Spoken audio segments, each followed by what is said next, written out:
Round 1. Fight. Heroes never die. I'm Commander Shepard, and this is my favorite store on the Citadel. I used to be an adventurer like you. Then I took an arrow in the knee. Power, sex, power. They both come down to one thing. Hungry Gamers.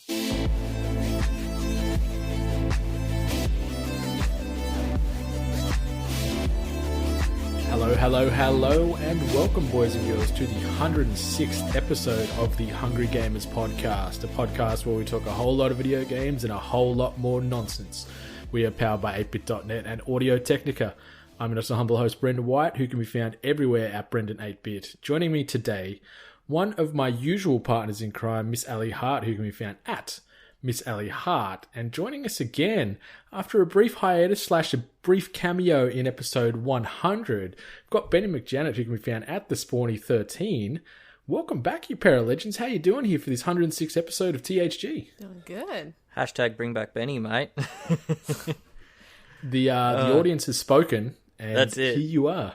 Oh, mate, the number of tweets and everything I was getting, and I had to come back. GC You broke the Fabio internet. tweets and stuff like that. Oh my god,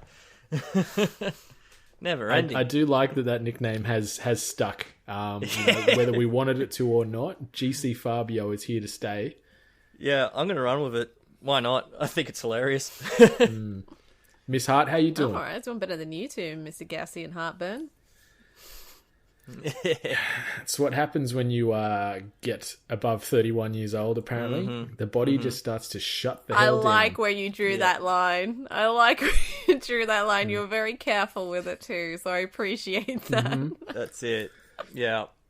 Yeah, I had to... this is Team Old of the Hungry Gamers, basically. Pretty much. Yeah, on a health-related note, I had to redo my health insurance the other day, and they had to go through, the checklist. Do you need osteocare? Do you need this? Do you need, massage and whatever else? And then you start getting to like heart and liver and eyes and teeth and all that. And you're like, man, I'm getting a bit old. Do I need that? Yeah, I'll need preventative heart, disease, whatever treatment. Yeah, I'll say yes to that. I'll get the extra credit on that. You sit there and go, man, I'm breaking down here. This is just evident now that I've got this policy. Yeah, you start going through the little checkboxes and going, yep, chiropractor, yep, tick, tick, tick, tick. Okay, yeah, I'm slowly dying. Yep, all right, keep going. Hey, at least you don't have to. Yeah. At least you don't have to tick a box saying, "Hey, are you going to push human life out of your vagina?" Maybe I could. Is that really on the thing? Yeah, because they want to take in consideration if you're going to give birth. So they want to, if you want that covered, you've got to. Oh, yeah, cover. Yeah. There you go. Very confronting. I don't think it's that shout out to exact Australian wording, Unity. but I'm almost certain it's pretty close to that. It's close to. It wouldn't surprise me, because they did ask things like, sort of pseudo-confronting things about how active you are and this and that, and, regularity of visits to doctors and all that other stuff, and psychiatric stuff. You sit there and go, man, I need to take a look at myself, don't I? Wow, I didn't realize they get that But anyway, deep. that's a story for another day. Yeah, they do, yeah. I've been doing them for a few years now. I renew my thing every year, and they go through all the questions like, oh, God, this is painful. And then, every year going to the optometrist now, getting a slightly stronger prescription. It's like, Same. Yeah, I didn't need all this in my 20s, and now I'm in my 30s. I'm slowly going blind and deaf and falling apart at the seams. Listeners, strap in. Once 31 hits, it is all downhill physically. Yeah. I'll tell you. You guys what. thought Nana Hart was bad. Now you got Grandpa Benny. We're gonna pop the kettle on. Oh my! I'm gonna curl up with a nap and some hard candies. We're going to do a podcast called the Early Bird Specials, and it's just going to be all about like the midday movie and like boiled lollies and stuff like that. Yeah, I like We're gonna that. have dinner at 4 p.m. and in bed by 6. I like that. See, I actually like that. Like that's intelligent to me. Like early dinners. Get that out of the way, enjoy it, and then have the night to do whatever. Maybe go to bed early. Right. Who knows? We'll definitely deep dive on this on the Early Bird Special when it comes soon to the 8-Bit You know Collective. what I do? Recording at the local RSL near Yeah, the Rissole. One thing I do want to bring up is, speaking about feeling old, every now and then I decide to give an opportunity when I go through Twitch. I'm like, you know what? I'm going to find a random streamer and I'm going to, like, the one with the lower numbers, playing a game that I'm interested in, and I'm just going to give them a go. So I'm not going to name the name, but I decided to check this guy who was playing PUBG, and he only had about, like, maybe 10, 15 people watching. And I'm like, okay, I'll jump in. I'll see what's going on. I'll see, you know, if this is someone that I can support. I didn't understand a single thing he was saying. He was speaking English. I'm pretty certain he was speaking English. But the amount of I'm assuming the things that the kids are saying nowadays, I just didn't understand what he was saying. And, like, I did the whole hello thing. He's like, oh, blah, blah, blah, blah, blah, blah, blah, Miss Sally. And I'm just like, I literally wrote, I don't know if this is my age, but I have no idea what's going on in here, so I'm gonna go. So, and that was when I really just felt old. So I'm appreciative of all the, like, plus 30 streamers out there, because at least I don't feel so weird now being on a platform watching young people stream. Oh my god, that sounds horrible. Yeah.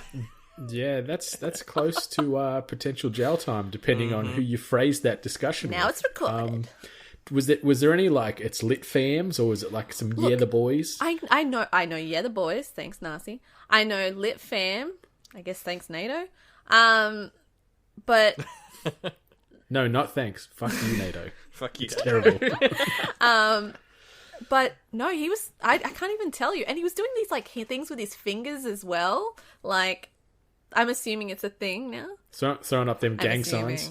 Oh, yeah, they do that thing where they, like, hold up the fingers to the eyes like that sort of thing. I don't get that. Is that, like, from Japan or something? Okay, or? I'd understand it if it was, like, doing, like, the cute little, like, V near your eye kind of thing. Watashi wa Alice desu. But, like, no, it's not. Yeah. It's like some half-assed, like, gangster like thing. The it's like the upside down, like, finger gun sort of thing. And they're like shaking it, like, you know, Michael J. Fox. So I don't know. I don't get it. So what? You leave Mr. Fox out of this. Poor Mr. Fox. I needed to give the audience a visual. I'm sure they all got it. They certainly did now. No, well, only if they're part of our generation. The kids don't know who Michael J. Fox is. Maybe they caught the season finale of Spin City way back when, or something like that. I love that show. Yeah, definitely not any of the Back to the Future films. Gonna go home and watch some Frasier after this. Yeah. Before you do, because I don't want to talk to you again after watching that, but what have you been playing? Because Frasier fucking sucks, if anyone hasn't already been aware of my stance on that show. The educated man's show, Brendan. Oh my god. I know that we have something all in common that we've been playing. Did we want to hit that first and then do our individuals? I think that's a good idea. Yeah. So we should, yeah. I'm pretty certain last week I gave everyone a bit of a heads up on something that we hadn't been playing, but letting them know that we were going to friggin' bash our heads against the wall and play this. But we all played Destiny 2 Warmind. Now, if you thought us being old farts and being completely salty at the start of this podcast was bad, probably get ready for it, because I know I know when we played it, we were not too happy. Yeah, there was a very audible, is that it? No. At the end of the story campaign. Was that it? No. Yeah. Yeah. Yeah, that $30 got you less game time than one of our Hungry Gamers episodes run for, pretty much. It felt like yeah, you could have bought a shirt. You could buy maybe 6 Hungry Gamers 8-bit shirts, you know? You could buy a lot of things with the money. Actually, no, I'm thinking of 120 minutes, not $30. I was about to say. Oh my god. Jeez, when did our shirts get so cheap? You could buy 6 of them, like, made illegally in China, but definitely not by the quality establishment of designbyhumans.com/shop/we are 8-bit. That's for sure. Mint. But yeah, what in the hell? I like that they tried to add some more lore and story to the Destiny universe, but Jesus Christ, it was so hollow. Who actually was paying Shallow and attention? hollow, yeah. Who was actually paying attention to that story? Not really. Nah. Oh, besides the one line where Zavala said, "Do the doing while you do the do, Darude Sandstorm, do." Boop, boopy, doop. You know, I mean, that was literally. I had subtitles on. I wasn't even reading the subtitles. I was too busy making silly jokes with Narcy the whole time. I must admit, I chose being an absolute dickhead. I didn't choose the best team to pay attention to a story with, but thank goodness I picked my little ragtag crew because they definitely probably made I love something you that referring was to us as ragtag. yeah. Well, I guess I can't because our ages are up here, and then Narcy is fucking. He's so young. Little Yoshi baby. out of a shell, young. Yeah. But yeah, I think I'm glad that I actually did the story with those guys because they made it fun and they made it enjoyable. Because I'm sure if I did that by myself, I just probably would have been even probably more salty. Yeah, I'm with you. Because it was you three. NATO didn't play, did he? But he was on the chat or something. Is that right? Or was that Seppi? I think they were both on the other end of the chat. They both, they all, everyone kind of piled into our chat towards the end of the night. But then there's a lot going on. Oh, then we played an awesome, tons of rounds of private, PvP. Yeah, Private Crucible being back is actually probably the best thing about the latest patches. Yeah. But that's not really part of Warmind. That's part of just Season 3. That's so everyone can play that, even if you haven't got Warmind. But we had a hell of a lot of fun playing that. That was some of the most fun I've had in Destiny for a long time. Yeah. Yeah, so Warmind, we're back on Mars, trying to obviously work with Anna Bray, who is somehow, her family helped design... oh my goodness, I'm having a mental blank. Rasputin? What? Rasputin, I'm going. Russian cosmonaut. What is the name? Yeah. So her family was involved in the initial design of Rasputin, so obviously her DNA has the ability to control this big weapon of destruction. Yeah, there's a whole family link thing there. But actually, and this is, again, we said hollow with the story. I got home from work and I was going, hey, I've actually caught up on all the story because I knew we were going to talk about it tonight. There's a video, one of My Name is Bife's Destiny lore videos I wanted to watch where he talks about the Stranger and her relationship to Anna. It turns out that's apparently they're Anna Bray's sisters, right? Yeah. And then he goes into a whole heap of story about how the Exo Stranger, I've forgotten her name, starts with E, but yeah, how she's told this whole story about working with Rasputin and predicting the future and what wars are going to happen and designing these weapons and things like that. And it's I was sitting there watching it and I'm like, why is none of this in the game? I mean, it's in the game as text you can read on items you find and things that are in the game, but who does these? Shouldn't they have been telling this story? My Name is Bife on YouTube. I might look into this. It's BYF. Yeah, he does so many lore stories. If you want anything lore related for Destiny, him and Mylan Games are the two people to go to, if you ask me. I'm gonna check that out. It's just a shame. They've got a great universe there to play with and been able to build story, whether it be backstory or build to something in the future with all these alien races and with the Guardians and with these sort of larger-than-life characters and weapons, and yet they don't. They just give you this empty sandbox and don't even give you labels on the toy you're playing with. You're just I'm just going to shoot some stuff, and shooting stuff's still hella fun. It's still the tightest gunplay as far as first-person shooters go. It feels fantastic, and it looks great in the Warmind DLC, but there's just nothing more beyond that to me. Tight, fun combat, but no story really at all. Yeah, and that's the thing is, we hit the nail on the head. There's lore there. There's perfectly great opportunities to tell an amazing story, and they never really seem to do it. I mean, I can't think of one. There's been instances where you get these little cool snapshot moments in the game or in the missions and things like that, and then they're over, and then you don't see anything again for another 2 hours. It's Well, just it weird to doesn't me too. explain stuff still. Because, obviously Bungie are a pretty well old hat at the science fiction shooter genre, obviously breaking in way back when with sort of Halo and things like that. So it's not as if they're not accustomed to playing in this space. And even Activision and obviously Blizzard are indirectly tied into this too. There's a hell of a lot of storytelling ability in all those respective companies, and yet it's always an afterthought for this. And even you saw all the dev diaries and all these changes they're making to the game because fans are complaining. And you get all this nice polish, but then it comes out and it's just not executed or it's been ripped out again. It just feels like it's a lot of fake fan service. Yeah. I think that's a good way of putting it. Yeah. I mean, we're buying it, we're playing it still. Do they have to try hard?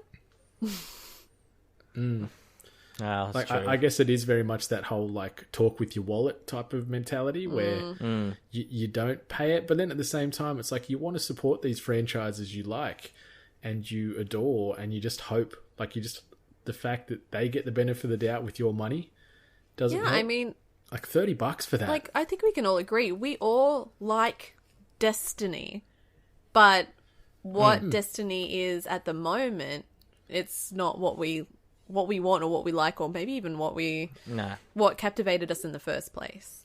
And I think, I think it's a good point saying that we just want it to be good. We want it to be what we remember and support them. But the foundation, the foundation has always been there for it to be great, but it's just plateaued at this level. Instead of getting to that glass ceiling, it's just sitting there several stories lower or something like that, because it's like I said, the foundation's fantastic. You got great gunplay.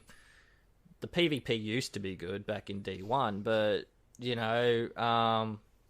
and the raids are still the best part of the game. They're fantastic when you get to play them. Yeah, I'll get you in there one day. Thanks, man.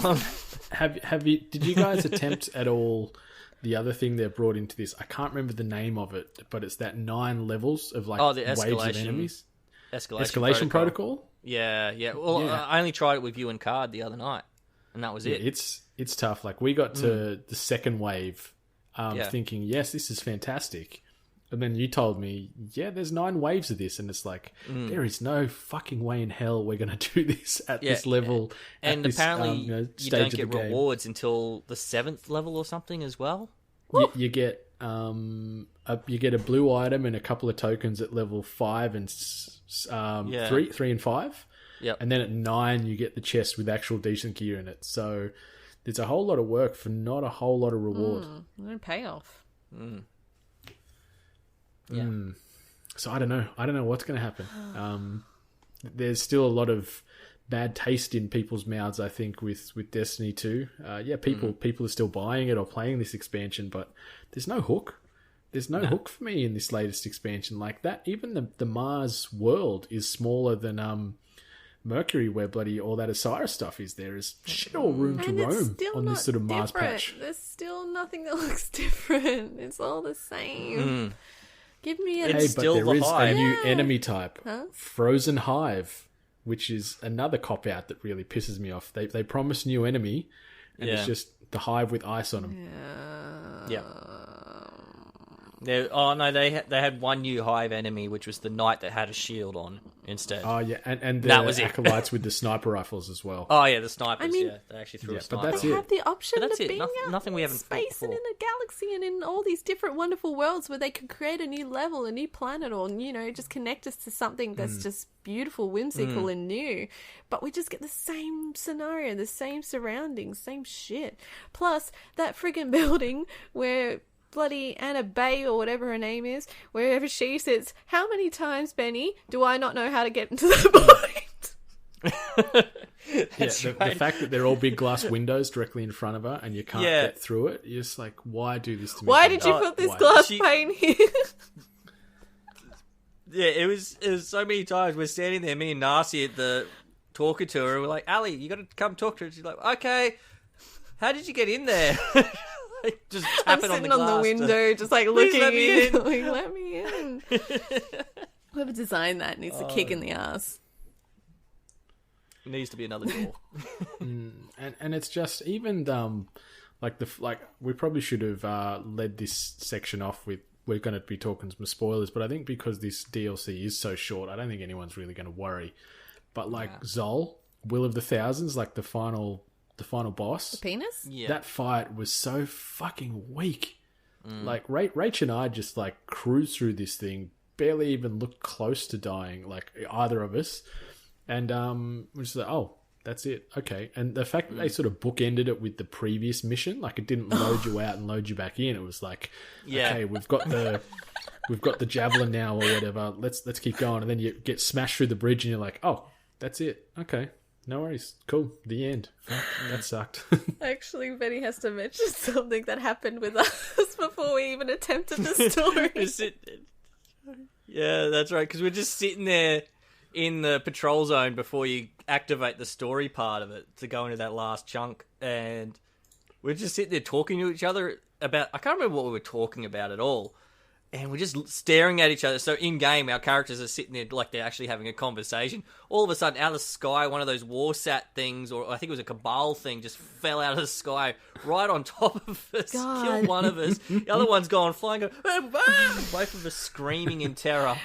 And Narcy's like, what happened? We're like, we just got Like, killed. that's what killed us. Like, you know, like, we were like, Yeah. I think we were showing our cool. shit off or something like that. And it's like, something like that killed us. Yeah. But We were doing something stupid and yeah, just of died. course we were. But, like, the other thing is that, like, these guys, first of all, they were waiting for me because they're nice, for us to all do the story together. But they also needed to level up. So they decided to do this, is it the strike? And the strike is essentially the so we started story. doing the strike playlists. And Yeah, the strike's loaded... got the last mission in it, doesn't it? It's the last two missions. So when so you go after fight Nox... like the guy underground, and you fight the big giant priest guy. So you go after Noxus, and then you go after Zol. And so me and Narcy, we just like, oh, well, we're too undergeared. Narcy was woefully undergeared because he'd only just finished the story mode of the actual main campaign, like the night before or something. We went to do the first story mission, and I ended up having to carry him through the whole mission because he was doing 0 damage to every enemy. Tickle guns.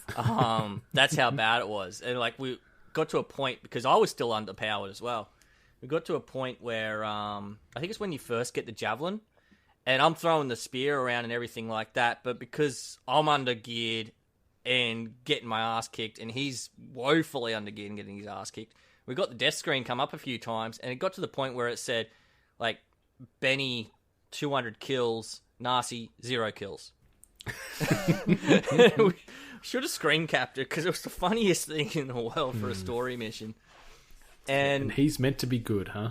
Yeah, and he's like Trials carry good. But yeah, we went and did the strikes. It was like, we'll just go do the strike playlist to get some gear. Oh, this must be the new strike. Oh, cool. Oh, look, there's 2 new Mars strikes. Oh, this is really cool. Awesome. And then we go back to do the story of Ali later. I'm like, we've done this. Is this the strike? I think this is the strike. It's such a cop-out. Oh, shit. It's both the strikes. So we'd already completed the strikes before we actually did the story and kind of ruined the story for ourselves without realizing it. I'm curious if maybe they just didn't have the foot soldiers available to get this done by release dates, and maybe they just sort of recycled some of that back in to meet the deadline. Well, the whole campaign side of things was done by Vicarious Visions. So it was done by the external Bungie studio who did the PC port of Destiny. Yeah. So it's not like it was the main studio, and the main studio is off doing the September thing, whatever that is. Yeah, who knows? Some other empty promise. Yeah, it'll be announced at E3. Yeah, it's just like Destiny 2, it's almost like that comfort food. Like, you know it's not good for you, and you can't sort of have it all the time, but having that little snippet here and there, you're like, this feels KFC. nice. Like, you can sit there. Yeah. Yeah. It's like KFC. You can have it and you'll feel great. You might do a big dirty shit later, but for those few hours, like, based around digesting that and savoring those smells and that crunch, just like in Destiny, like, you can sit there and it's casual. You get on with 3 mates. You kill a heap of enemies. You kill a heap of other players if you jump in the Crucible. Like, it's sort of that hop in, hop out type of vibe with it. But yeah, just falls short. It could be something special, this game, and it just falls short. Yeah. 8-Bit gives 100%. Destiny to Warmind a KFC out of junk food. That can be our new grading scale. We'll have to work out a tiered system. What's top, what's bottom. Yeah. And then we'll start grading games based on that. We have all different opinions, unfortunately, but we'll see if we can find a mutual stance. Well, I we think can most balance it out. burgers We were can sort of okay. rate them. We'll rate them like 1 through 10, Mm-hmm. and then we'll take the average, and that'll obviously position them out. So we'll So stat what- this out. We'll get into this in great detail offline and work this out. Yeah. I think 10's got to be a Betty's burger. Like out of 10, so 10's, 10's the Betty's up burger. there. Oh, God, that Yeah. I was thinking we just keep it to sort of mainstream. Like if we just do like the pillars, like we'll do KFC, McDonald's, Hungry Oh, yeah. Jack's, Red Yeah. Rooster, Oh, the Rooter. Subway. Hungry Jack's, Subway. I'm trying to think of what else adds to it. Like we need like 10, don't we? Goosies. We need Goosies. Guzman, yeah. We need 3 burger, more. Oh, there's what are they called? Grilled. Grilled, yeah. Grilled can go on there. Although I'm not really a big fan. Maybe like Domino's. We could put Domino's. Domino's pizza and places. Pizza Hut. Yeah, Okay, Yeah. that can be our grading scale. We'll work we've got a this grading out scale. offline. Yep. But Destiny you 2, got suggestions, KFC. people at We Are 8-Bit. All right. Miss Hart, what else have you been playing All this right, week? so I decided to make an exclusive effort since I played Destiny to try and play some other things. And it just so happened that I randomly turned on my Switch. And went to the this Nintendo Switch store just to see what was out because it's been some time. And man, there are a lot of games out now on the Nintendo Switch. Just remember when it was Out of control. It used to be like 10, and now it's like it's a ton, and some random games too. Like the full video games now, like ones where it's like video capture. What's it called? It's FMV, full motion video. Full It's the motion type of video. game. Yeah, it's the one where they use like real people, real actors, and everything like that. It's stuff that I actually genuinely like. That stuff is on the Switch. But one that I did find is called Jotan Valhalla Edition. I'm not sure if I'm saying Jotan right or Jotun. Jotun? Sounds right by me. Sure, why not? Yep. Shenmue. Fucking Shenmue. And Jotun. what it is, this game, I watched the trailer and I looked at the game style, and it's another hand-drawn adventure game. And as you can tell by the name, but Valhalla Edition, it's set with Vikings and Norse mythology, and you play as this female Viking who's looking for her redemption because she died not nobly, or to justify her ascendance into Valhalla. So she's pretty much, you've got to prove yourself by fighting gods, and I gotta say, God of War Ladies Edition. Goddess of War, one Goddess might of say. War. There you go. she doesn't have to carry around a little bitch kid though. So She's got a little girl. It's like, girl. she ain't got shit. Girl. No, she's out here doing it for herself. She ain't gonna be carried around by no man, no boy, no girl. But the style is good. The hand-drawn style is good. And the audio... Oh, and it's done... Now, I'm not gonna butcher this, but it's not done in English. It's done in whatever, language. Norwegian? I don't want to... Swedish, Norse, Yeah, so... Scandinavian. It's got the subtitles. So I find that I love that. Some people freaking hate subtitles, but I love that. I feel like it really is immersive to a game, especially if it's, culturally specific. And the music, the sounds, like I said, the actual game design with the hand-drawn gameplay, it was such a good gamble. It is actually slightly difficult. I also could be bad. You know me, I have no patience. But, no patience. But, yeah, it was actually a good gamble. I think it was about, I'm going to say roughly around $15 on the Nintendo eStore. It actually had a lot of great reviews as well, which let me, pull the trigger on actually buying this one. So, Jotun, Jotun, Valhalla Edition, for anyone that's into the indie games. It's got a 75 on Metacritic as well. Yeah, see, that's what I'm like, why don't I hear about these games? But I guess sometimes you just need to go out there and find them. I think the problem too, like it's obviously it's a great problem to have, but Nintendo have just gone insane with the amount of releases that are hitting that Switch. Like I don't have my Switch handy to jump on the eShop just to get the the full number, but it'd be in excess of it'd be near 200 titles. I'm assuming. Isn't there like 2 or 3 indies coming out on the Switch every week anyway? Like since launch. So yeah, it doesn't surprise me that there's so many. It's hard to keep track. I mean, I wouldn't say all I'm of looking them at a couple gold. of the images from Jotun as well. It looks great. It like the art style's the sick. pictures, captivated me. So then I put the trailer, and then the trailer was great. And I'm just like, this is, and yeah, I guess you could say everyone's been playing God of War lately. So the whole, Norse and Nordic kind of themes have been rumbling around anyway. So why wouldn't you pick this up and get to know it? It's actually apparently very informative in regards to actual Nordic mythology, so Norse mythology. So I don't know. There's some people might be actually genuinely interested in it. Might be okay playing a female character. I don't know. People these days are apparently delicate as fuck. But give it a look if you've got the Switch. I'm going to keep playing that one. It's definitely something to look out for. Yeah. The artwork Thunder definitely Lotus looks Games. awesome. Thunder Lotus Games make Jotun. But I just think tried it's to on look the at their PlayStation website as well, for further guys. information. Their website is down. So fix that, Jotun Games, please. Oh, no. Thunder? Yeah, I think... I think it's on the PlayStation as well. I'm just seeing images here for PlayStation Store. Yeah, I do think it might have been ported, I think. But, yeah. You've been playing anything else? This one's just a quick throwaway. Decided after some terrible rounds of Fortnite the other night, a group of us decided to play Town of Salem. Has anyone played this? No? It's a browser-based game, That's isn't right. it? It is. Essentially, you get a group together, you're standing around a noose, you got 3 people who are a part of the mafia who are trying to off people, and then you've also got a serial killer in there. And so you're all allocated particular roles, and you're either going to be the townspeople trying to find the bad people, or you're going to be the bad people manipulating and killing the townspeople. At the first maybe 3 rounds, I had no idea what the frick I was doing. And then by the end of it, we were having a blast. We were in there with a bunch of randos, so it made it even more interesting.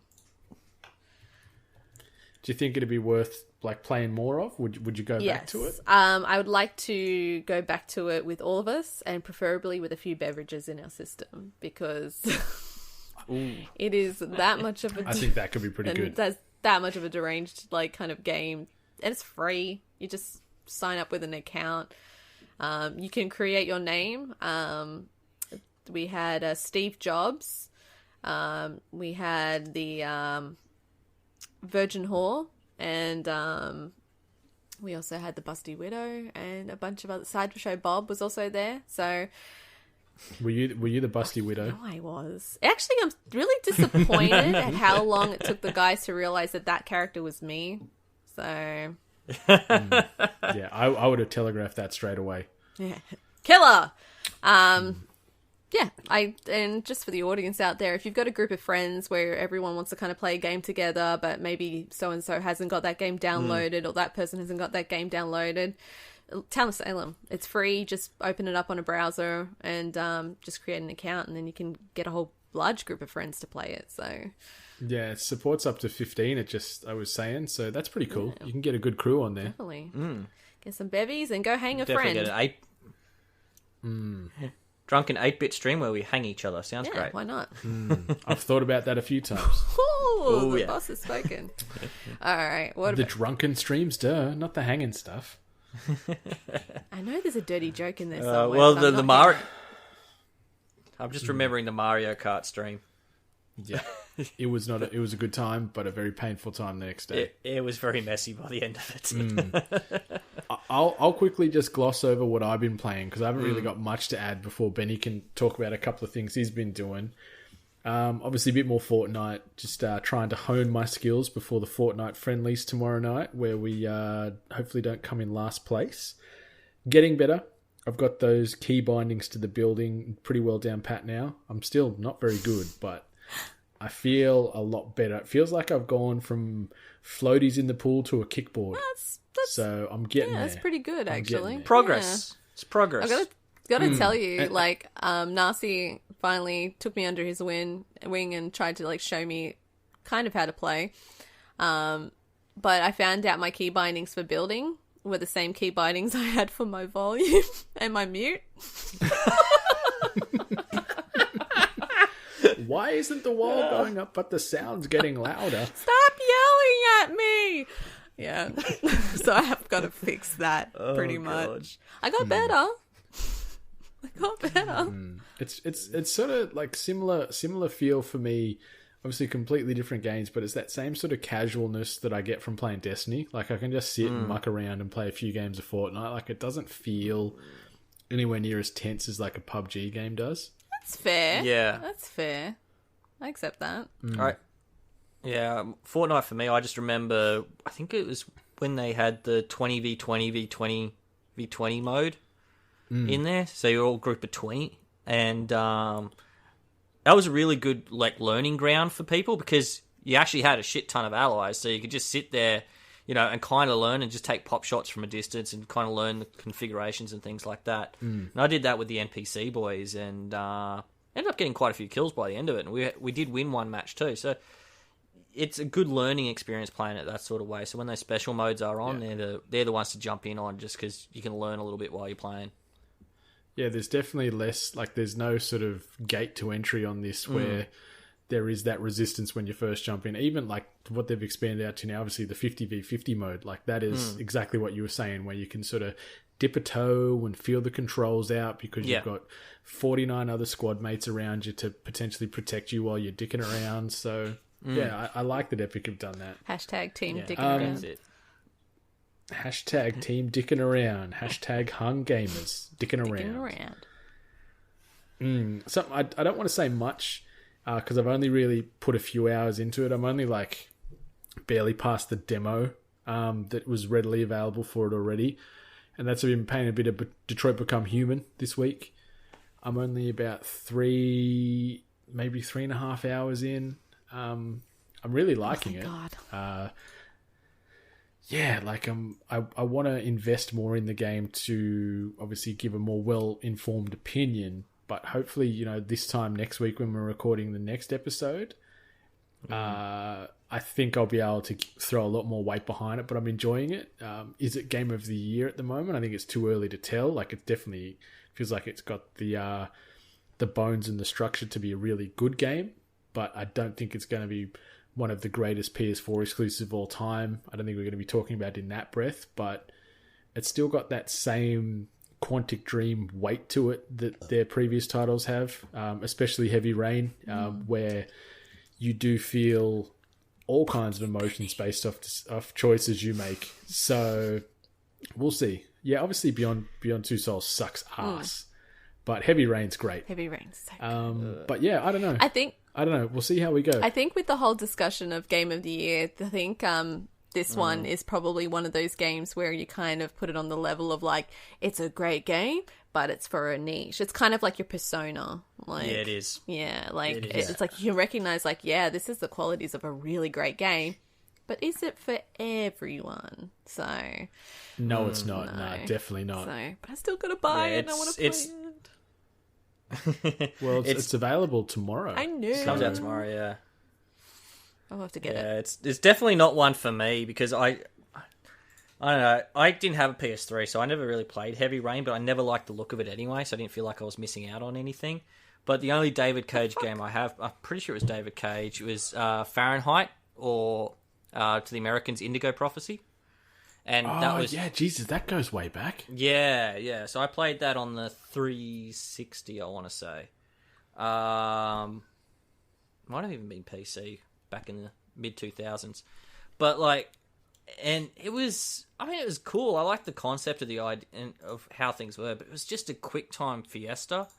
And I just got over it so quick. And, like, it had big action set pieces of these quick time events, and you do like a chunk of it, and then you have to do like another chunk of it, and again, and again, and again. And it's like, I'm just over this now. Can we just move on past this fight scene, please? Yeah, Quantic have I guess a pretty good history of sort of monotony or repetitiveness in games. I haven't played Detroit enough to say if that's happening, in any form of regularity just yet. I'm hoping it doesn't be the same, because I really like the narrative they're telling, and obviously the whole androidy vibe, that Blade Runner-esque sort of fable they're trying to create, which I fucking love. I cannot wait to sort of get more into that and learn more about some of these characters. But yeah, we'll see. I'm hoping it's definitely more Heavy Rain than Beyond Two Souls. That's all I hope. Fingers crossed. Yeah. I mean, please. It looks pretty and all that sort of stuff. It's just, I don't think I'll ever play that one. Yeah. I'll let you know next week. I'll have a bit more of an opinion to contribute to this, but I'm feeling good. Okay, I'm feeling good so far. That's all I want to hear. That sounds good. Benny, what else about you? What have you been doing this week? What else have you been playing? So besides Destiny, I've been playing a little bit of Pillars of Eternity 2, Deadfire. For those that don't know Pillars of Eternity, it's a RPG, like fantasy RPG in the same style of, say, a Baldur's Gate or an Icewind Dale game. Not set in Dungeons and Dragons universe, but the same sort of style. You still got your ranger, your warrior, your monk, wizards, etc. And yeah, it's actually really cool. And the best part about it is, and I found out about this game thanks to the guys from Critical Role, because the entire cast of Critical Role have done their campaign 1 characters as voice options in this entire game. So I'm playing now. Pretty cool. Yeah, so I'm playing now as a Orlan Ranger. So Orlan's like a little goblin / cat / gnome sort of man. So he's just basically think like a Khajiit, but gnome size. That's pretty cute. Yeah. Puss in Boots. And yeah, basically Puss in Boots. That's it. So I named him Jericho because he's got a pet lion. So he's got the lion tamer. And then, but yeah, now he's got the voice of Scanlan from Critical Role, which is great. So he's running around and he's like, "Oh, what a lovely dinner party! Lightning!" And just crazy little Scanlan quotes and things like that. And yeah, it's awesome. And you can choose Grog, you can choose Vex, whoever you want. Did you say he's got a lion Yes, as a Miss pet? Yep. So technically... Yeah, because he's a ranger. Okay, so technically he is holding a slave? Because he's of. a cat? He has another he cat looks as a like pet? this little cat man, but he's got a cat as a pet. Go figure. Kinky. Yeah. Yeah, it's pretty good. Like, Obsidian did Pillars, right? Pillars of Eternity. Yeah, yeah. Obsidian put that together. Yeah. Yeah, because it's coming out on console a bit later this year, isn't it? I think so. Either that or we're confusing it with Divinity Original Sin 2, which just came out on Xbox. Yes, it did. Nah, I think it's later this year. Hang on, I'll quickly pull it up as well. But yeah, yeah. Great little RPG. The first one's available as well.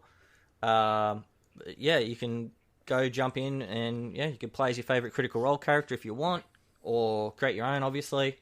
I like that. I really like that crossover there between Yeah. Two very, especially Critical Role. They're probably even bigger, obviously, than Obsidian and the Pillars games. So it's some good cross pollination there. Yeah, and like Matt Mercer was one of the voices in the original as well, and he's back doing that same character. Plus, he did another one from Critical Role. He's doing a Gilmore voice as well.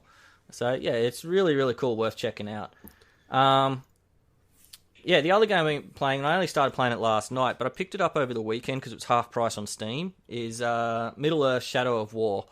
It's so good. Oh, man, it just felt good to just be stabbing orcs in the face. Just running around doing flips, cutting people open, and it was so much fun. Just random combos and things. I've missed a game like that for a long time. It's something I've been missing. Haven't really had that same sort of feeling, that combat experience, because it does borrow from the Batman Arkham series combat, the Shadow of War series. So, I don't know. I've been longing for it. I miss that sort of combo, open world sort of fighting style. Yeah, and it's cool. I like that they're able to flesh out more of Tolkien's sort of source material and create this other add-on universe to obviously the Lord of the Rings and the Hobbit sort of nostalgia and books that everyone loves, or even films if you haven't read any of the books that everyone loves. Yeah, and I actually made the comment. It's kind of cool that it does the whole IP thing. It pulls from the Lord of the Rings universe, obviously, but it's kind of interesting to look at it from the other point of view. It'd be really cool to see what they could do if they weren't tied down by that universe. Because obviously they've got to stick to the story of the One Ring, and then Frodo's going to obviously go and destroy the ring and all that sort of stuff. Spoilers. So do they? For a 60-year-old book, but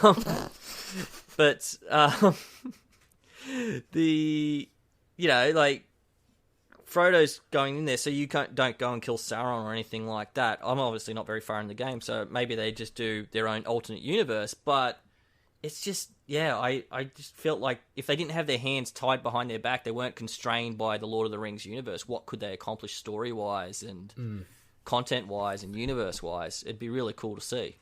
I really like with it, obviously you play Talion, the ranger who's the lead, and then sort of the joint lead is obviously it's Celebrimbor, I think is the right way to pronounce it, who is the elf spirit who actually forged the rings way back when. So I like that they sort of give you backstory on how these rings of power came together and Sauron corrupted them and whatnot, and then obviously they've got to forge this new ring at Mount Doom to try and combat the baddies again, and I like how they're always at odds.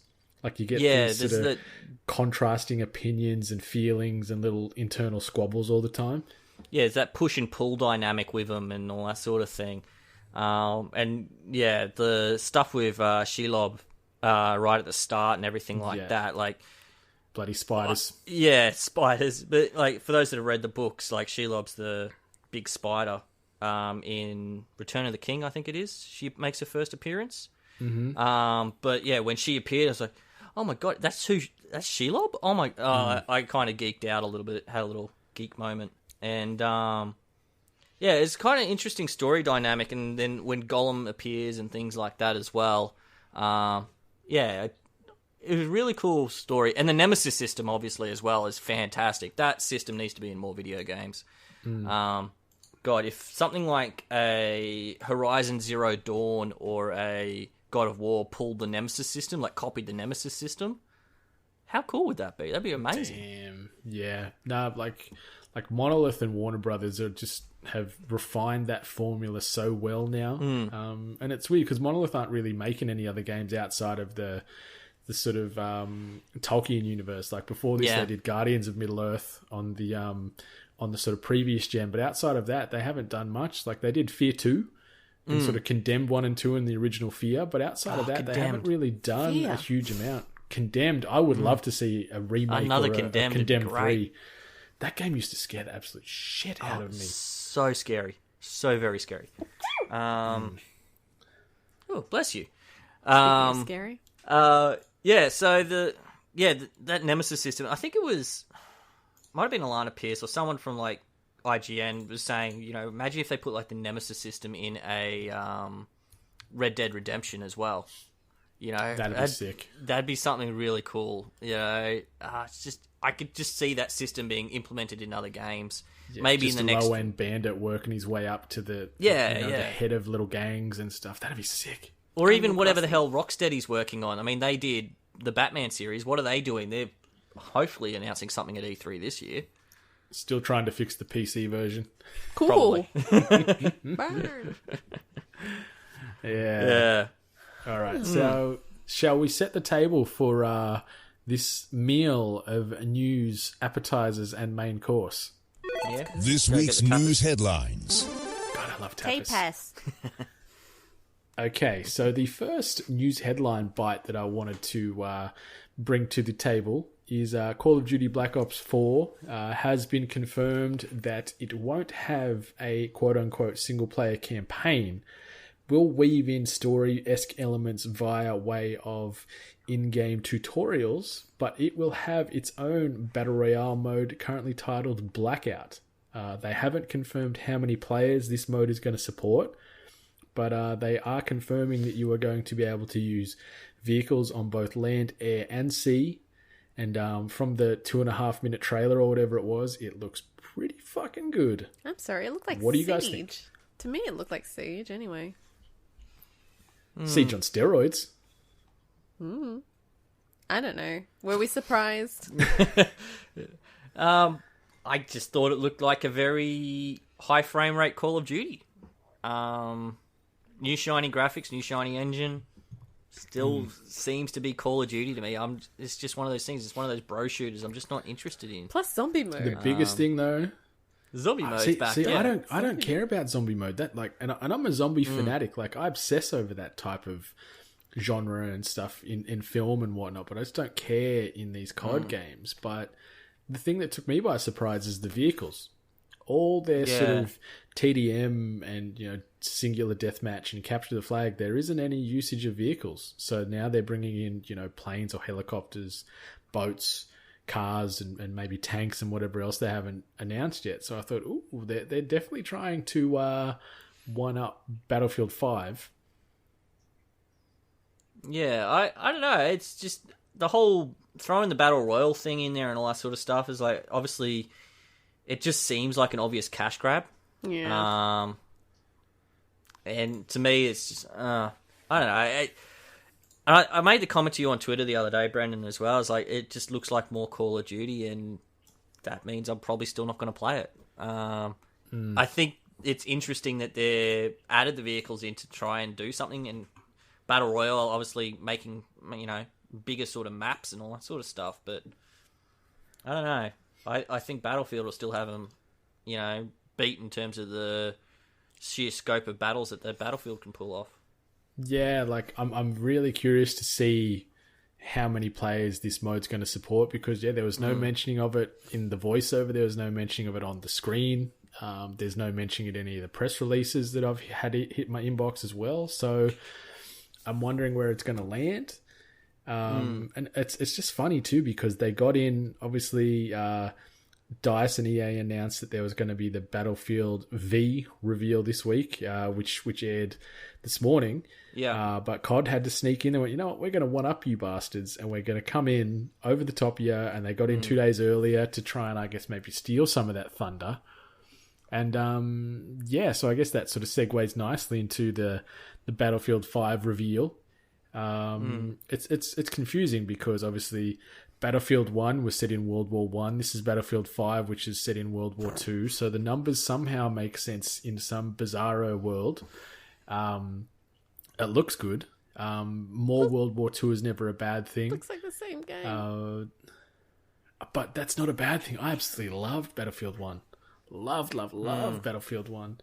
Obviously, there is an outcry now because there is a female lead character and she's on all the box art and stuff. So the internet is up in arms. Apparently, women can't carry guns, but they can carry a bloody dishcloth and a mop or something. So, the Still internet beat being your the internet, ass. Exactly. Yeah. Yep. Especially with the dishcloth, like whipping it. Like, Yeah, you do the spin the only around thing and then yeah. What I don't understand is why people are making such a big deal about it being a woman on the cover, and no one's talking about the fact that she had a robot arm in the trailer. Yeah, I noticed that too. I was like, oh shit. Like, what the fuck? What's wrong with her arm? And then you get a close up and you see like the claw thing She's that got, like, she's a using for a claw. hand instead. I was like, what? There's what's going on? It just threw me for an absolute loop. No one's talking about that. Well, like the Everyone's one. too took wrapped me up by in the fact that surprise. it's a woman with a gun. You're like, she had a claw and she beat someone to death with a cricket bat. Oh, that was so cool. I like that. I liked that a lot. It was pretty I do- badass. Yeah, it was. I liked it. do appreciate the like you're watching it and it looks like, you know, quick time event or video, you know, kind of thing, and then it just moves smoothly into what we're assuming is gameplay, and like it just did that like so seamless. It did look gorgeous. Yeah. So I did appreciate that, but for the most part for me, to me it just looked like the same game, and that didn't wow me. Again, it seems like just another iteration of Battlefield to me as well. So Looks very pretty. I'm impressed. we'll see. Yeah. So on top of the Yeah. like there was some hullabaloo out there that the reveal and the stream was boring and it went for too long. I didn't catch the stream. I only sort of watched the sort of trailers and clips they leaked out afterwards, and then They did the trailer at the read end. some stuff on the news. So that didn't make sense. Yeah, so apologies to the people that were disgruntled having to sit through that stream to get to the honeypot, but they've got obviously combined arms mode, which is sort of a stripped down multiplayer experience where it's 4-player co-op. Except for that female character who's only got one arm. Yeah. Ooh, touche. Some of the other things I found interesting is how they're sort of adding a Fortnite element in the multiplayer to it, where you can build up sand bunkers, weapons, fortifications and things like that. So when buildings and whatnot do get destroyed and those environments are destructive, you can use those resources to build additional cover. So that'll add a new dynamic to it. The destructible environments has always been sick in Battlefield. I love that there's a person in there. I'm just going to shoot through that fucking wall and I'm going to get to him, which I like. They've obviously confirmed Grand Operations, which is the big squads again. And the cool thing with the Grand Operations is that it's going to evolve match to match. So some of these matches can take, let's say, 60 minutes, I think is what they're talking about. But when you win the first round, that will then change the parameters set into round 2, where it might be more higher stakes for one enemy or the other, or you might start with less ammo, or you've got to hold an area. And then if it comes down to sudden death where there's no there's no respawns, it's pretty much last man standing, one and done type of thing. So I like that they've got this sort of fluid changing based off game, like in-game elements, that's going to adapt to I guess make every mode almost feel unique, or every level feel unique when you play it, where you're going to get a new experience each time. I don't know how much variety you're going to get, but at least they're going to be trying to mix things up, so match to match. I think they also mentioned something about the microtransactions as well, or loot boxes was the big thing I saw from it. Is it? Being that it's DICE and EA, I think that's probably a good move. So no loot boxes, but you can use in-game currency or real money to buy aesthetically only changing items. So you can buy new jackets or hairstyles or gun skins or whatever it might be. New arm. Or nail polish for the ladies' robot arm. Damn. Or a fucking dishcloth. Damn. Oh, sex. Mop attachment. Oh. Mop attachment for that cricket bat. Yeah, there you go. I mean, if we're going to put these out on a plate and say, which one are you going to go for, Call of Duty or Battlefield?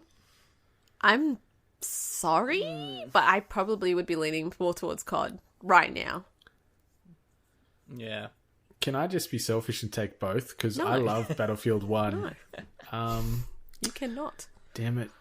See, because I want to play Blackout from COD, but I want to play Battlefield 5 in World War II after Battlefield 1. You are that female in lead. World You War only I. have one working arm. You can only grab one of these games. I've sent that other arm to pick me up COD as well. No, it's holding a That's why mop. it's gonna You've have got to only throw pick it. the The other arm's in zombie mode over on COD. It's a zombie arm, and I don't know. I'd probably pick Battlefield just because I think it looked prettier, and I'd like to see how it runs on my PC. But that's probably about it. Just because I'd like to, push that engine, see what it's capable of. Fair enough. No, I think that's valid. Yeah. Other than that, I'm not really interested in both of them, to be honest. That's fair. There's one thing I know you are interested in, and that is the Hungering Deep Sea of Thieves expansion, which is dropping in 5 days' time on the 29th of May. I've got a taste for some seafood. Yeah, so there hasn't been too much, obviously, information given away outside of that trailer, which was a bit more of a teaser as opposed to sort of a breakdown on what to expect. But over at Polygon, they've dropped an article where they're talking about the Hungering Deep has obviously a story campaign with the first quote-unquote real character of the game. Obviously, there is characters at some of the outposts that you have minimal interaction with, but, they're voiced characters and stuff. But this new character, which is, his name's Merry, or Merrick, He's going to actually be more fleshed out and give you story arc and sort of various missions you can go on, which is pretty great, because that was something that was a little bit stale or stagnant leading up to now with Sea of Thieves. There wasn't really much personality in the characters you meet along the way, apart from other real, played characters. Yeah, I think it's interesting with that. Like, he's obviously the character from the trailer that they mentioned. It's one of the things with the campaign story stuff that they're talking about. So you've got to go solve all these riddles and trials and stuff that they've mentioned, and go through this pseudo campaign, we'll call it. But the campaign is a limited time event as well. So it's only going to be around for, I'm guessing, maybe a month. And then what happens to it? Does that work just disappear into the ether? Do we have to wait till next year to play it again? They're saying that the new AI threat and all the supporting infrastructure will stay in the world. So maybe you don't finish the campaign or even play it at all. When you do boot in after that, those new enemies and those new threats will be around, which is pretty cool. Yeah. There's some new items as well. So there's going to be a third instrument. So you're going to be able to play the drum now on top of the other two instruments. So that 4-piece band is slowly but surely getting there. And the other item that they're confirming is a speaking trumpet. So what this is you can sort of project your voice to other crews across the ocean. So it's more of like a, hey dickheads, let's fight type of scenario, I think, where you can sort of say, let's have a sea battle. Let's see who the biggest, baddest pirate is out here in ye seas, which I think is pretty cool. No. And then there's some limited time rewards and cosmetics available as well, which are only going to be available during the Hungering Deep expansion. There's going to be tattoos and scars, and also they're going to expand on the vanity chest as well. So it's pretty cool. Some female hairstyles, maybe? There's some pretty cool stuff. Maybe. Yeah, because there's, 2 female hairstyles at the moment, isn't there? Is that it? I don't know. It's a fucking handful. I made a male character. I don't know. I think having the extra scars and the tattoos is kind of a cool feature. Because I think a lot of people have been saying, it'd be nice if I could put some of my own tattoos on my pirate. Get one step closer to playing with myself in the game and in real life too. Yeah, playing with yourself. Don't want to play with you anymore. And I also don't want to play with either fucking NATO or Nasi or any of you boys now that I know that there is a megaphone that lets you talk shit to other pirates. Doesn't matter whose ship I'm on, I'm screwed, pretty much. The shit talking. It's basically a long range trolling. Yeah, I don't anticipate us surviving long. Yeah. Yeah, so it's going to get pretty hairy more often than not, depending on who you're sailing with that, speaker trumpet situation they've got going on. Oh dear. So the next bit of news, Friday the 13th has single player story mode finally arriving this week. Oh. Do you guys play much? Have you played much of Friday the 13th? No, Are you a none fan? of us. Do you care? None I of don't us think were any of playing us it. have. I mean, yeah. I love the franchise, the movie franchise, but I never played the game. I think it's because it came out. It was a Kickstarter. Wasn't it one of those Kickstarter games that came out? It was Kickstarter, but then it just had a really good attach rate, and they were able to invest more money in it and improve those servers because they couldn't meet the demand when this game first sort of launched. It was great, but it was buggy and laggy, and the server connections were very intermittent. And I think that's what turned me off it. It's just knowing that it was a Kickstarter. And it's one of those Kickstarters that's, again, got way too much money way too quick. I was like, oh, God, here we go again. I'm just going to steer very clear of this. But, hey, lo and behold, it's proven itself to be a pretty good game. And it's even got, a new engine being added into the game this week or something like that. Some new game engine that they're adding or updated engine. Hang on.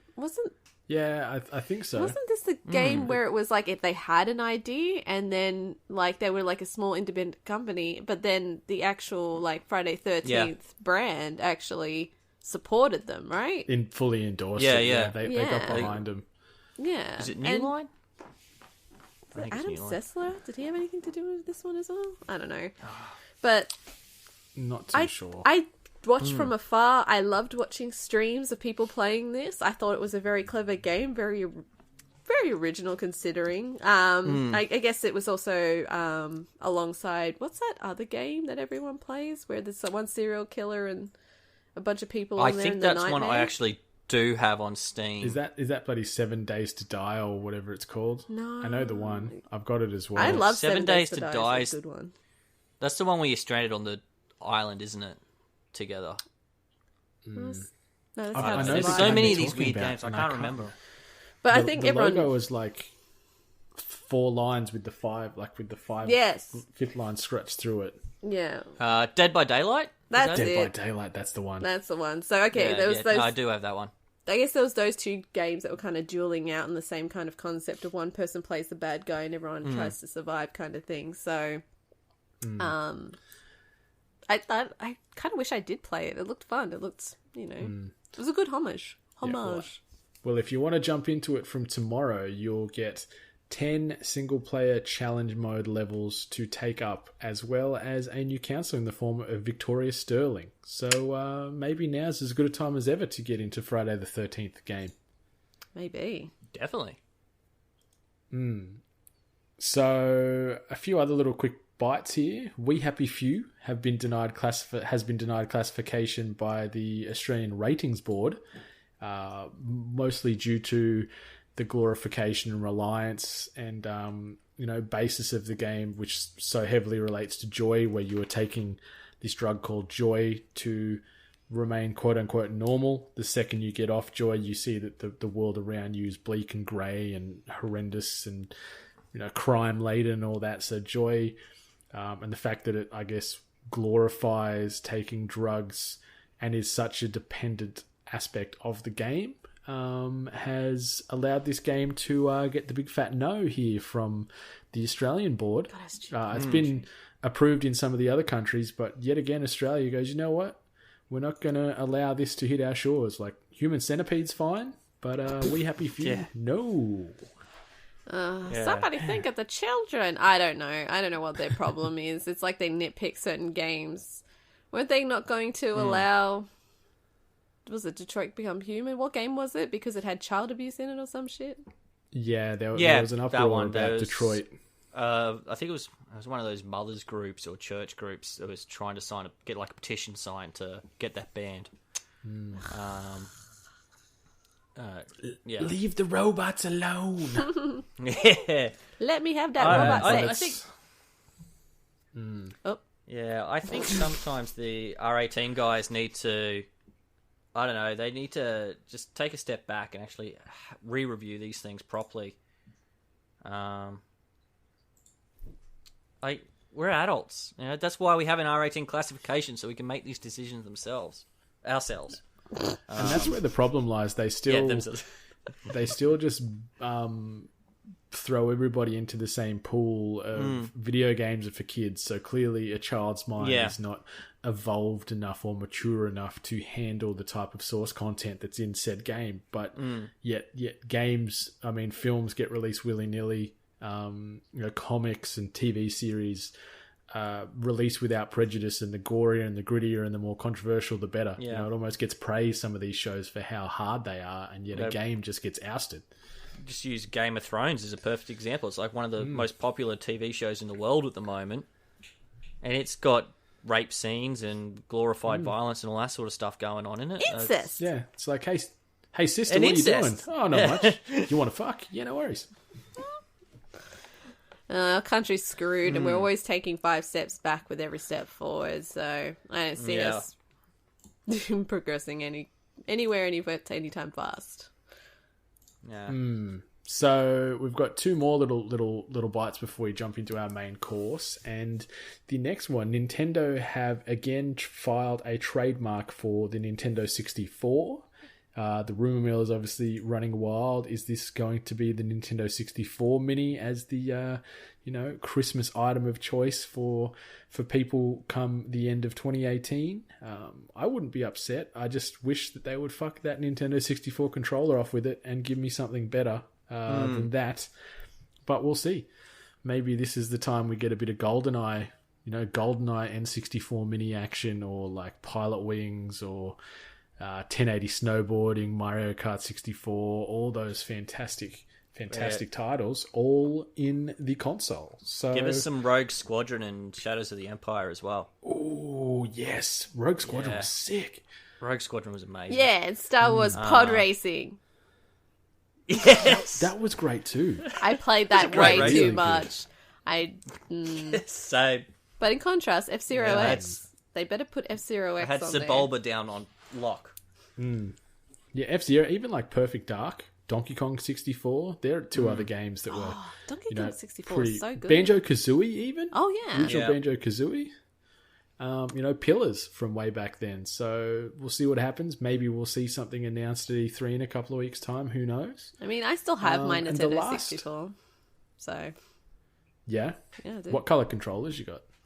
See-through purple, represent, and grey, black, and I think another generic colour. But the little joystick in the middle is broken because of Mario Party and playing the fishing game.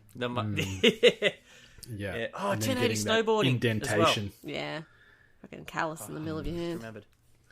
Yep. Yeah. And the last one, which is a bit of a throwaway, but a new Leisure Suit Larry game has been announced. Currently titled Wet Dreams, Stay Dry. Fucking gold. Anyone that wants a bit of that sort of gaming sexualization, I didn't want to say pornography, but anyone want a bit more TNA in their video game diet, hang out for the new Leisure Suit Larry game, Wet Dreams, Stay Dry. Coming soon. You want a bit of porn in your games? Yeah, that's it. Want a bit of tits and ass? Bit of porn? I think it's coming out October. Here it is, October 24. It's the release date. Oh wow, like this my year. It's coming out that early. There you go. You got a present for your birthday. I know what I'm getting for you for your birthday, Miss Hart. Porn? There we go. Wet Dreams, Sorted. Stay Dry. All right, I'm feeling pretty full after that, but let's find some room to jump into this main course, shall we? All right. So the topic we're going to be digesting today is E3 leaks. Are they good or are they bad? Obviously, with the way technology is so reliant upon us in our day-to-day lives, everybody is always combing the internets, whether it be social media, whether it be Reddit, and all the other websites where they're trying to be the first one to break the news or sort of get those leaks out there. These big events, which year on year are the pillar of the gaming community as far as finding out what's coming out, short, medium, and long term. But more and more we're finding that things are getting leaked or getting spoilt before the big release date or the big unveil. And the one that sort of has happened this week, some images that popped up from Imager, has got the potential full run sheet for E3 2018 doing the rounds now. I haven't looked at it too heavily because I didn't want to sort of spoil some things. I like the unknown aspect of E3 and going in blind. What about yourselves? What do you think? Is it a big deal? Is it nothing? Is it just par for the course? Ali, what do you reckon? I haven't seen this one, but I obviously saw the Canadian Walmart post, which ended up, I guess, contributing to the Rage 2, I guess now announcement kind of thing. I actually did look at that, and I did actually deep delve into what was actually listed, and then there's some things in there that look like it would be a potential thing. Like they did mention, I think it was like Destiny Comet, but then I'm pretty sure there was like a Half-Life in there as well. So I don't know. I'll believe that one when I see it. Yeah, exactly. So I don't know. I personally don't think like early leaks are a good thing, especially if it pushes a publisher to release their stuff. Props to Rage 2, who just went, well, all right, let's make this the thing. Unless that was semi-planned, who knows? But I mean, that's one way to do it. Maybe they knew that since it's not going to be a surprise, they're like, okay, well then let's make a rigmarole about it. But I don't like it. I don't like the early leaks. I don't need it. E3's I'm in the same camp. Yeah, I'm in the same camp. As a fan, it just ruins the surprise factor when you're watching those big shows. Obviously, with the shows being on at like 6 a.m. in the morning sort of thing, and so you're either asleep or you're at work when they happen, so you kind of missed watching the show. So you get home from work, you're like, all right, I'm going to watch Microsoft conference today and see what goes on and everything, and you kind of get it spoiled for you. It's the same sort of thing as, I don't know, watching a TV show and someone spoiling it for you as well before it even gets a chance to air. It's exactly the same sort of thing. It just takes away a lot of the excitement. I've had a quick skim over this ESRB, or whatever they're calling it, memo, and some of the titles on here seem pretty far-fetched too. So it's like, I'm guessing there's some of it is in there to just throw us off the scent, but I don't know, like, they've got World of Warcraft PlayStation 4 edition. Like, WoW on the PlayStation? Is that... Maybe. I mean, stranger things have happened, but... Maybe, like, already, Battle.net is hosting third-party games, so maybe they can host some of their games on third-party platforms. That's true. It's interesting, because I've just clicked open the Xbox one just to sort of see what they're mentioning here. Gears of War 5, Halo 6, Rock Band 4, Michael Jackson tribute, Destiny 2, a new DLC called Ghosts of Nagasaki, which has got some trailers and whatnot. One Punch Man, One Is All It Takes is one of the listings on here, and I'm like, ooh, I'd play the fucking shit out of a One Punch Man game. That'd be so fun. Yeah, I love One Punch Man. Sea of Thieves? Sea of Thieves, they've got some stuff for there. There's some really cool, interesting ideas in there, but there's also just some stuff where it's just like... I kind of would have much preferred to just see it in the show.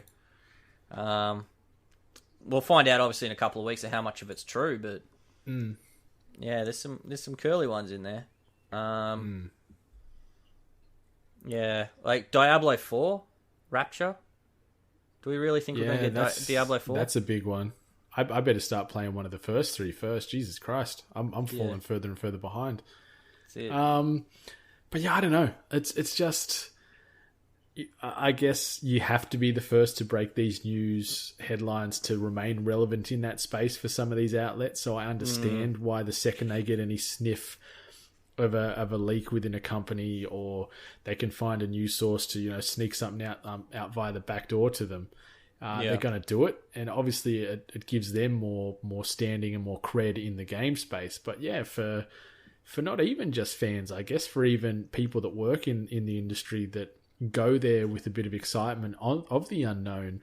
Like, I was there last year and seeing that like reveal trailer for Anthem Live, like I'm like, holy fuck, like this is phenomenal. But like if I didn't sort of see things like that first time there, but instead watched a trailer or looked at a dodgy screenshot from someone taking a photo of a guy working on a laptop in a bloody Canadian subway on the train, it loses a little bit of that luster, I think.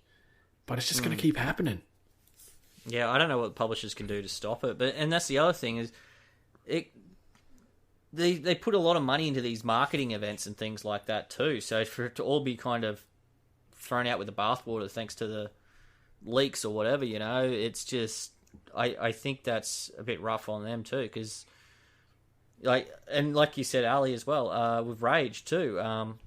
Kudos to Bethesda embracing the leak and pushing up their timetable on announcing it, and playing with it as well. Like I can't remember the guy's name, but he jumped on Twitter and he's like, "Nah, this is the wrong artwork, wrong logo, blah blah blah," and they're like, "Oh, this is why we can't have nice things, etc., etc." So I think it was kind of cool that they jumped on it and they went with it, and I think a few more of the developers need to do that. I think, what was it, Division 2 leaked earlier at the start of March too, wasn't it? And then they just went, all right, here's the announced teaser. We'll talk more about it at E3. So I don't know, it's just, I don't think it's a good thing at all. Yeah, but it's just in this day and age, there's nothing really to combat it. Yeah. Unless you start, I guess, having massive fines. Like, I'd be curious to know what that Canadian outlet that leaked, like that put obviously the shop listing for Rage 2 online. I wonder what kind of repercussions they get. Like, is it a massive fine? Is there a potential lawsuit there? I don't really know the back end workings of that kind of stuff, but no doubt there's obviously they'll be getting some blood from somebody for that. But I don't know how it works. Do they just sort of fire? Oh, Mr. or Mrs. Web developer who let that page go live. See you later. Here's a big fine. You're fired. Or does someone at the top, go down for that type of thing? Yeah, there's got to be some sort of NDA agreement signed when they talk to these, stores and stuff about what sort of shipments they're going to expect later in the year. Unless developers change the way that they start, like, announcing games and then the lead time between announcement and release and all that kind of BS. Yep. Like, maybe they need to start taking into consideration let's just call it the teasing that they do. They might have to reconsider the gap between that and sales, I guess. But I gotta say, I'm going to, like, Borderlands 3, the talking about Borderlands 3. It's kind of like, I'm kind of okay with that one. I'm kind of okay with Borderlands 3. Kind of like, just give it to me, please, now. Please. Yeah. So we'll see what happens. Maybe they just need to go more of the Fallout 4 route or the Beyonce route, where they're like, oh, by the way, my new album or my new video game is out tomorrow, or it's available to buy next week, where they don't have the opportunity to, I guess, die out from over-enthusiasm and maybe oversaturation and sort of that trailer fatigue that some of these other games suffer. So maybe we'll see more of that kind of stuff, where it's just this guerrilla marketing where they're like, oh, by the way, it's out tomorrow. Go buy it. Yeah. Yeah, I think that'd be kind of cool, especially when the digital market's got a much stronger presence now than what it did over the last few years. I mean, definitely there's still people out there that buy physical media.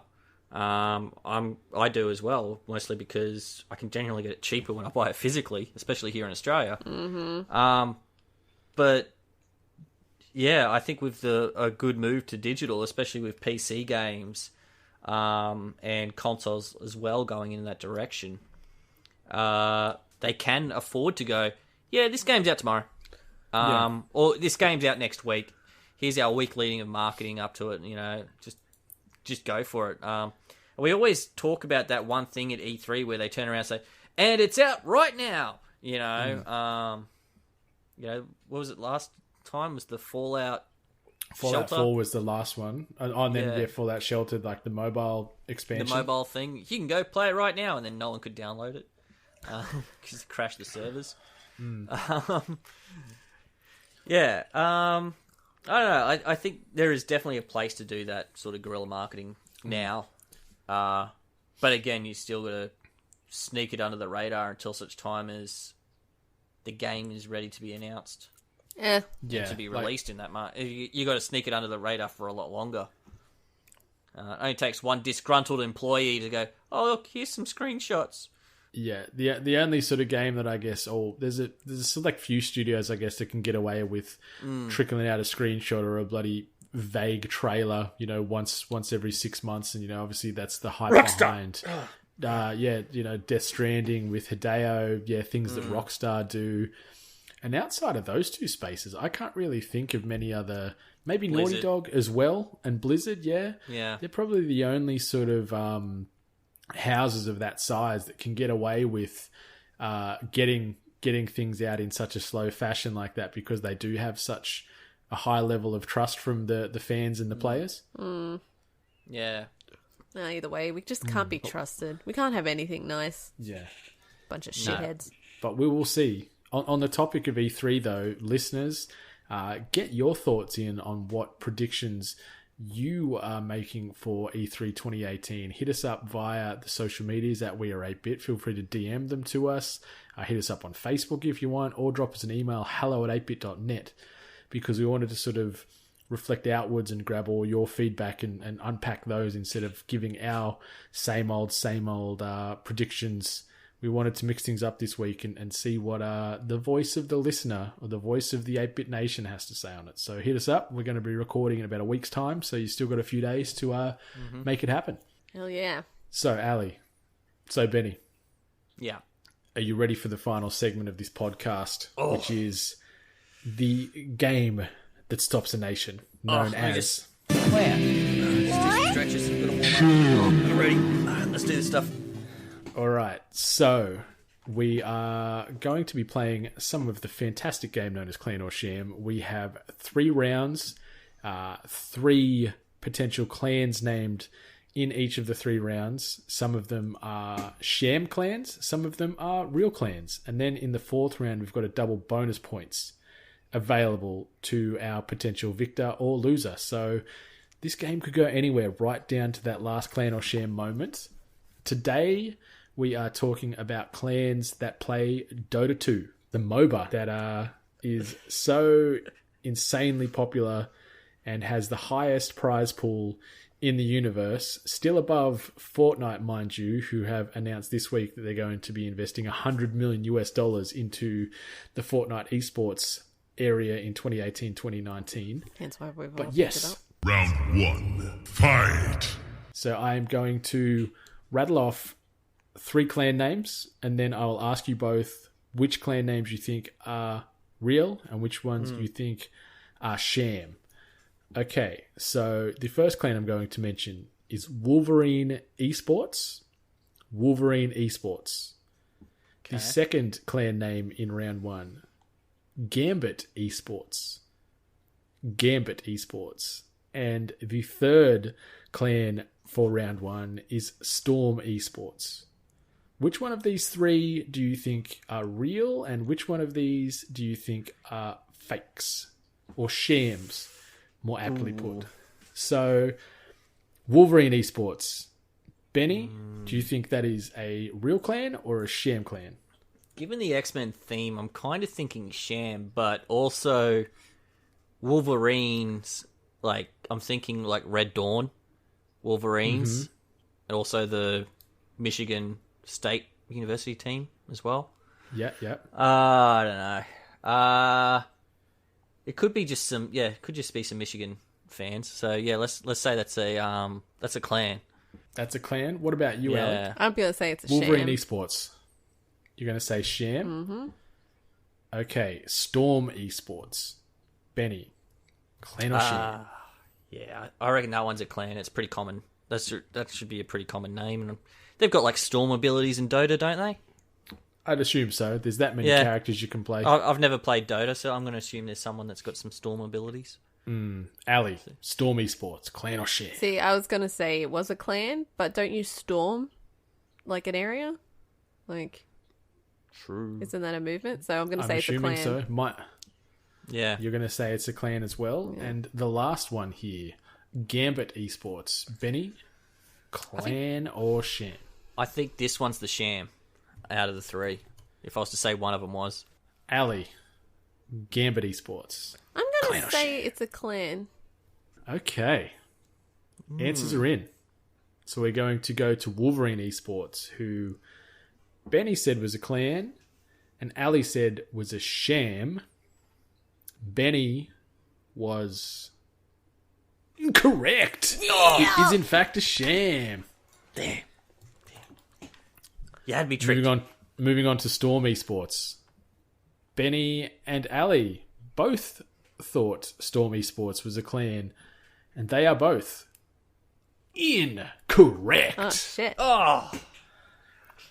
Okay, moving on to Gambit Esports. Benny says sham. Ali says clan. Ali was correct. Correct. Oh, I didn't even get... What? I didn't get the correct. Oh, okay. I've got a few more rounds to go here, right? I don't want to blow my load too quick. Fair enough. You can do that on Sea of Thieves, apparently. That's true. Moving into the second round, Ali is up 2 points to 0. Round 2. Fight. The first clan is Animal Nation. Animal Nation. The second clan is Animal Style. And the third clan is Animal Planet. So we've got Animal Nation, Animal Style, Animal Planet. Were you just waiting for him to say Animal Crossing? Kind of. Yeah. I thought about it. Benny, what do you think? Animal Nation, clan or sham? Nation. Yeah, it's got a nice ring to it. Could be a clan. Yeah, I'll go clan. Okay. Ali, Animal Nation, clan or sham? What was the last one? Animal Nation, Animal Style, and Animal Planet. I think this is a clan, this Animal Nation. You think that's a clan? Yeah. Okay. Animal Style. Benny, Animal Style.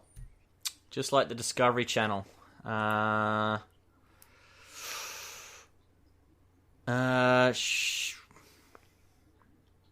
Yeah, let's say this one's a clan as well. A clan. Yeah. Ali, Animal Style, clan or sham? I like that you went that way. I thought of In and Out. Animal Style.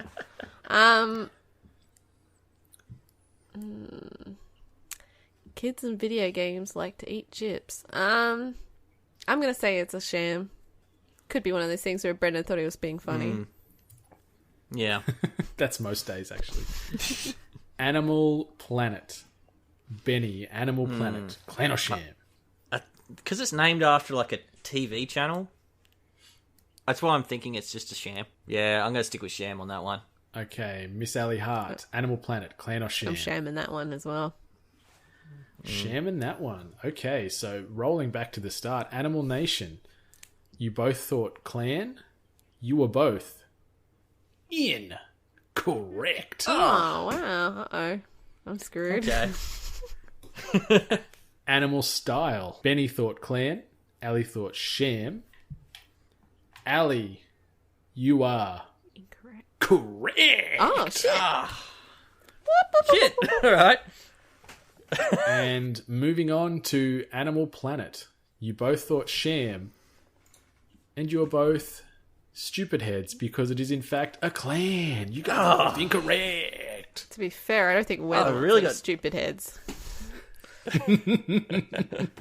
Okay, will moving be on one. to round 3. Ali is up 3 points to 0. So Benny, all hope is not lost yet, but you got to get going I gotta sooner get some rather points. than later. Final round. Okay, Fight. so the first clan in round 3 is called the First Tribe. The First Tribe. The second clan, the Final Tribe. The Final Tribe. And the third clan, a tribe called Quest. A tribe called Quest. So going back to the first tribe, Benny. Clan Oh, or sham? God. First tribe, huh? Oh, got no idea. No idea. Is there tribes in Dota? I wouldn't have a clue. Yeah, I'll say that one's a sham. Ali, the first tribe, clan or sham? I'm going to say it's a clan. Okay, answers are locked in for the first one. The next one, the final tribe. Benny, clan or sham? Last man standing, so yeah, maybe clan. Yeah. I've got no idea. Ali, the final tribe, clan or sham? I'm going to say that they're a sham. Okay, moving on to the third tribe in round 3, a tribe called Quest. Benny, are they a clan or are they a sham? I just want to say I want this to be a clan, so I'm going to say it's a clan. Same. I just And want it I'm to be hoping a clan. I'm hoping it's composed of members from a tribe called Quest. That would be fantastic, but I cannot Yeah. confirm nor deny just yet. So going back round again, the first tribe, Benny says sham, Ali says clan.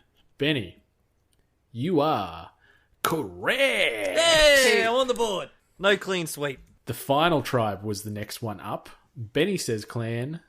Ali says sham. I don't like those. Ali, you are incorrect. Benny moves to 2 points. 1 point behind Miss Ali Hart. And a tribe called Quest was the final clan in round 3. You both said clan. I would say clan out of my heart too, but sadly, we are all incorrect. They are a fake clan that I made up, but they're a great hip-hop band. Go check them out immediately. Can someone please go make that a clan right now? We can Tweet make at that me a when clan. you do. We'll make that a clan? Sweet. Yeah. I've never played Dota. Moving on to the double point bonus final round. Benny, you get this right. Ali gets this wrong. Ooh. You steal the victory from the jaws of defeat. Test your luck. Okay, so the clan's name in Dota 2 is called Man's Not Hot. Man's Not Hot. Benny, clan or sham? Man's not hot, hey? This feels like a meme. So I'm going to say sham. But then again, memes make the best clan names, so who knows? So Benny's locked in sham. Yeah. Miss Hart, what have you locked in for Man's Not Hot? Man's Not Hot. So I'm assuming, yes, because of meme culture and because of Dota, that is a clan. Double point bonus round. Clan name Man's Not Hot is unofficial clan. Miss Hart wins at 5 points to 2. GG, Miss Hart. Bad luck, Benny. Next time. So that has been another riveting episode of Clan or Sham here on the Hungry Gamers podcast. We're going to move now into the housekeeping section of the podcast before we say see you later for another week. Miss Hart, Mr. Benny, what have you guys want to say before we start sailing on out of here until next week? Anything you got coming up you want to shed some light on? What are you doing? Anything you're looking forward to? Now's the time. Yeah, check out our new Dota clan called... Sorry. We get nasty to carry us in that as well. Pretty much. Working our way up the ranks. Yeah. Pretty much. Oh, God. I'm actually going to look into giving H1Z1. That's actually just come out on PS4. Battle Royale I've heard is good free. things. I've heard interesting things. I've heard that the servers aren't so great yet, which is like most games nowadays. The fact there's no crafting in it is apparently a really, really smart move on their behalf. Yeah. So I'm thinking about giving it a go. It's free. It's Battle Royale. Let me know when you do, because I'll try and get on with you as well, because I want to give it a crack. We used to have a lot of fun in H1.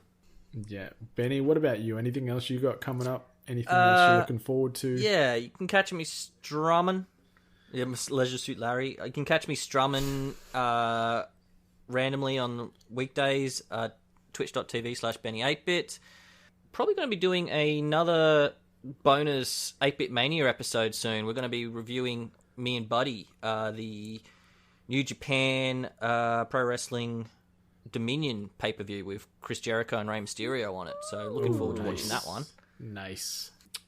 Also, yeah, check out 8-Bit Mania, 8-Bit's wrestling podcast. Follow it at 8-Bit Mania on Twitter. You can get the 8-Bit Mania t-shirt and the 8-Bit Club shirt as well. The wrestling-inspired shirts that we do have on our Designed by Humans store. Please, WWE, don't come sue us. Yeah. Fingers crossed. Everybody sue us. They're all coming for their pound of flesh. Oh, yeah. But, yeah, that's pretty much it. I will say be sure to check out 8bit.net or the hashtag 8bit collective to keep up to date with all things 8bit. We've got a stable of 10 podcasts of 22 content creators. We have got a little 8bit army churning out good stuff on the daily. So give them a spin. Be sure to rate, review, and subscribe. Not only the Hungry Gamers podcast, not only 8-Bit Mania podcast, but also all the other podcasts you listen to or have in your rotation, because those reviews do keep the emotional lights on in our hearts. Find us all as a collective at We Are 8-Bit on all the socials, youtube.com/We Are 8-Bit for all our video content. We've got some new reviews dropping there. And find me everywhere at Brendan 8-Bit. But until next week, 8-Bit Nation, much love. Stay hungry. You've been listening to The Hungry Gamers, one of many gaming and geek culture related podcasts from the 8-Bit Collective over on 8bit.net. Check out more episodes on your podcast service of choice. And while you're there, please be sure to rate and subscribe. Until next time, boys and girls, stay hungry.